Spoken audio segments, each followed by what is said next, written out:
Ball State Sports LinkedIn, presented by First Merchants Bank. Welcome to this installment of Ball State Sports LinkedIn for Thursday, April 8th, 2010. I'm Eric Peat. The Ball State baseball team's hot streak came to a halt on Tuesday at the hands of the Hoosiers. The Cardinals lost Indiana 12-6, snapping their 5-game winning streak. It was Ball State's first loss to Indiana since 1998. The Hoosiers scored 4 runs in the first inning and never gave up the lead, despite home runs from Cardinals Colburn Vidic, Ryan Chenoweth, and T.J. Bonnet. Ball State now sits at 11-16 headed into the weekend. The Cardinals return to conference action and are headed to Bowling Green for a 3-game series. It was different team, same story for the Ball State softball team yesterday afternoon. The Cardinals gave up 4 runs to IPFW in the opening frame and never recovered, losing to the Mastodons 5-4. Jessie Ware was a perfect 3 for 3 for the Cardinals in the loss, including her 8th triple of the season. Ball State falls to 21-8 and has now dropped 2 of its last 3 games. The Cardinals host a doubleheader against MAC-leading Central Michigan on Friday. They will then host a 2-game series against Eastern Michigan on Saturday and Sunday. The men's and women's tennis teams are both in action on Saturday. The women's team will play host to Miami, while the men's team travels to Kalamazoo to take on Western Michigan.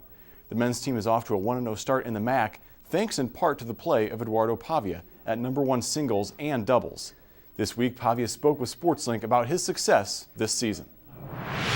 Probably my serve is a lot better than last year, so that has really helped me to not give 3 points away, and I'm just being more consistent, and I think the best thing I had this year is I've come to practice with good attitude to practice hard every day. The men's volleyball team returns to Muncie this weekend for a pair of home matches. The Cardinals are coming off a hard-fought 5-set victory over Lewis on Tuesday. Middle attacker Anders Nelson smashed a career-high 18 kills to lead the way for Ball State. Outside attacker Larry Rather added 14 kills, and middle blocker J.D. Gasparovic scored 13 in the win. The victory improves the Cardinals to 15-9, 6-4 in the MEVA. It also gives them a half-match lead in the battle for the #3 seed for the upcoming conference tournament. Ball State will host King College on Friday and St. Francis on Saturday. And finally, the football team continues spring practice this week. Coach Stan Parrish is entering his 2nd year at the helm and is looking to build on last year's 2-10 record. Here's what he's seen so far on the practice field. We got some guys that can't practice full speed, and we got some injuries. Briggs Ornspawn's got a hamstring pull, and Corey Sykes, typical things. But our attitude's good. We're a year older, and hopefully a year better, but I've been very pleased with us so far.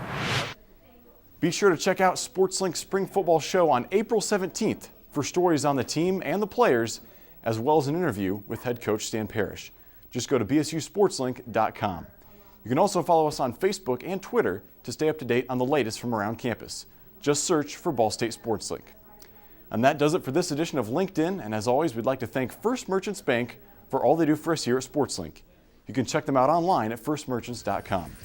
I'm Eric Peat, and now you're LinkedIn.